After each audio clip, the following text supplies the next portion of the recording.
नमस्कार, प्रणाम। मैं सुधीर शर्मा एक बार और आपके सामने आज अपने ब्लॉग में एक ऐसी खबर लेकर आए हैं जो उत्तर प्रदेश की सरकार के ऊपर एक दागनुमा दाग के तरह दिखने लगा है। आपको बताते चलें कि उत्तर प्रदेश के वर्तमान मुख्यमंत्री श्री योगी आदित्यनाथ जी के सबसे चहेते और उनके नजर में सबसे तेज तर्रार आईएएस जो कि लखनऊ के डीएम भी रह चुके हैं और वर्तमान में वह इन्वेस्टमेंट यूपी के सीईओ भी हैं। उनके ऊपर भ्रष्टाचार का आरोप लग गया है और भ्रष्टाचार के आरोप में वह सस्पेंड भी हो चुके हैं। अब देखा यह जा रहा है कि बाबा के इतने करीबी होने के बावजूद क्या ये अभी तक जेल क्यों नहीं गए और इनको जेल जाना चाहिए कि नहीं जाना चाहिए। आपको बताते चलें कि यूपी इन्वेस्टमेंट के वर्तमान सचिव सीईओ जो अभिषेक प्रताप सिंह है डीएम, उनके ऊपर 5% रिश्वत बनिया जो भी बिरादरी है या जो भी इन्वेस्टमेंट करने के इच्छुक लोग हैं उत्तर प्रदेश में, उनसे उनके प्रोजेक्ट का 5% कमीशन खाने का खुलासा हुआ है। इस केस में उनके क्लर्क जो कि निशांत जैन है वो भी गिरफ्तार कर लिए गए हैं और अभी फिलहाल अपने ड्यूटी से वो भी सस्पेंड ही चल रहे हैं। आपको बताते चले, हम आज जो खबर देने जा रहे हैं यूपी के एक अरबपति आईएएस की कहानी है। यूपी का अरबपति आईएएस क्या अब विदेश भाग जाएगा, यह आज का मेरा चर्चा का विषय है और इसमें सच्चाई है क्योंकि यह अभी मीडिया में तभी जुबान से आने लगा है कि उत्तर प्रदेश का जो बहुचर्चित आईएएस है जो कि कमीशन खोरी के कांड में पकड़ा गया है, वह विदेश भागने की जुगत में लगा हुआ है और उसके लिए प्रदेश सरकार या देश के कई सारे लोग उसको यहाँ से बाहर भगाने की फिराक में लगे हुए हैं क्योंकि माल तो उसने कमा लिया है। आपको बताते चलें कि जो अभिषेक प्रताप सिंह डीएम साहब हैं, इनका जन्म स्थान बिहार के जीरादेई गांव का रहने वाले हैं। 1982 में इनका जन्म हुआ है और यह जब आईएएस बने थे तो टॉपर थे, 8वीं रैंक थी इनकी उस वक्त। और आपको एक बहुत ही इंटरेस्टिंग खबर बताने जाना जा रहा हूँ। यह जिस जीरादेई गांव के रहने वाले हैं वहीं के डॉक्टर राजेंद्र प्रसाद जी हमारे देश के प्रथम राष्ट्रपति हैं और उसी के पड़ोस गांव में एक नटवर लाल हुए जो कि पूरा देश ही नहीं विश्व भी जानता है कि वह कितने बड़े 420 थे और उन्होंने अपने इस 420 के कारगुजारियों से सबको हैरान करके रख दिया। कहा यह जाता है कि एक बार राजेंद्र प्रसाद जी जब राष्ट्रपति थे तो अपने गांव के पड़ोसी होने के नाते उनको राष्ट्रपति भवन बुलाए और बोले कि क्या नटवर जी आप हमारा सिग्नेचर कर सकते हैं। इस पे नटवर जी ने आओ देखा न ताओ, उन्हीं के कलम से उनके खाली पड़े पेपर पे हूबहू उनके हस्ताक्षर के जैसे हस्ताक्षर कर दिए। राजेंद्र प्रसाद जी काफी अचंभित हुए और बोले कि आप हमारे गांव और जवार के हैं तो हमें हमारे दस्तखत के द्वारा कहीं मत फंसाइएगा, हमें बख्श दीजिए। नटवर लाल के बारे में कहा जाता है कि उन्होंने संसद भवन को बेच दिया था, ताजमहल को बेच दिया था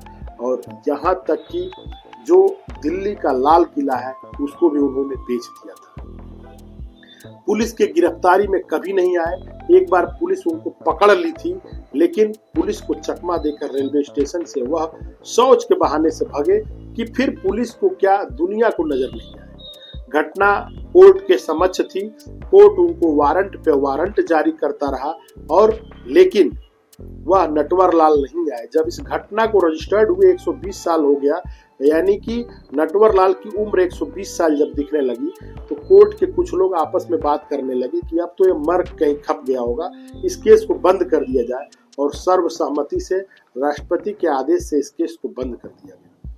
अब मैं इन दो महानुभावों का नाम यहाँ क्यों लेना आया हूँ बीच में, क्योंकि इनसे इनका जुड़ाव रहा है।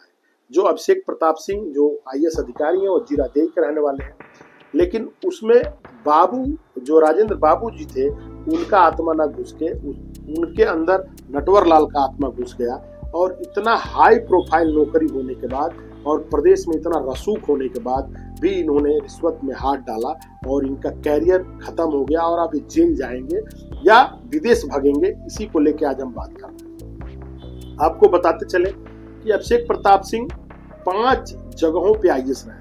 किसी की जिंदगी बीत जाती है, एक जिला नहीं मिलता है, रिटायर्ड हो जाते हैं आईएएस होके लेकिन वो कलेक्टर नहीं बन पाते। लेकिन बहुत ही कम उम्र में 35 से 40 साल की उम्र में इन्होंने 5 जिलों को कमांड किया। उसके साथ जब ये लखनऊ के डीएम हुआ करते थे, लखनऊ का डीएम होना इटसेल्फ में अपने में बहुत बड़ी बात होती है। जब लखनऊ का डीएम थे उस वक्त लखनऊ डेवलपमेंट अथॉरिटी के भी चीफ हुआ करते थे। अभी वर्तमान में यह कमिश्नर के पद पे है जो डीएम से बड़ा होता है, और कमिश्नर पद के साथ साथ यह इन्वेस्टमेंट यूपी के सीईओ है, जो कि उत्तर प्रदेश सरकार और भारत सरकार का एक बहु प्रतीक्षित योजना है और बहुत ही महत्वाकांक्षी योजना है। इस योजना के तहत उत्तर प्रदेश में जो भी इन्वेस्टमेंट होते हैं वह इन्वेस्टमेंट यूपी के पोर्टल के द्वारा होता है। इस पोर्टल में जब भी कोई व्यापारी वर्ग का या कोई भी इन्वेस्टर इन्वेस्ट करने के लिए बात करता है तो उसके हिला हवाली होने लगती थी, और जब इसके लिए जांच बैठी तो पता चला कि जो इसके सचिव हैं, जो इसके कमिश्नर हैं, उनको 5% कमीशन चाहिए टोटल इन्वेस्टमेंट का। यानी अगर आप 1 लाख रुपया इन्वेस्ट कर रहे हैं तो 5,000 रुपया, लेकिन इन्वेस्टमेंट तो हजारों करोड़ में होता है। अब इनके इस धांधली के बाद कमाए हुए रकम की बात कर रहे हैं तो कहा जा रहा है कि लखीमपुर में इनके पास 700 बीघा से अधिक जमीन है, और अंसल प्रॉपर्टी में और कई सारे प्रॉपर्टियों में, लखनऊ में, लखीमपुर खीरी में, बरेली में, दिल्ली में इनके हजारों फ्लैट मिले हैं जो कि जांच के सामने आ रहे हैं। अब चूंकि इन्होंने पैसा तो खूब कमा लिया है और माननीय मुख्यमंत्री श्री योगी आदित्यनाथ जी के बहुत ही कृपा पात्र रहे हैं, तो क्या इनको जेल होगी? जेल होना भी चाहिए। इसके पहले भी जेल हुआ है आईएएस अधिकारियों का, लेकिन आईएएस लॉबी भी थोड़ा रोकती है, और अगर प्रदेश सरकार साथ दे तो ऐसे अधिकारी बच निकलते हैं। लेकिन आपको बताते जाएं कि अखंड प्रताप सिंह, जो कि मुलायम सरकार में मुलायम सिंह यादव के बहुत ही करीबी हुआ होते थे, उनके कृपा पात्र थे, लेकिन सचिव रैंक पे रहते हुए वह जेल गए। उनके साथ कई सारे अधिकारी हैं, नागपाल गई थी जेल, कई सारे अधिकारी जेल में हैं, अभी शुक्ला जी एक हैं वो भी जेल में हैं। तो जेल तो इनको जाना चाहिए, भ्रष्टाचारी जो भी हो उसको जेल जाना चाहिए। ऐसे नटवर लाल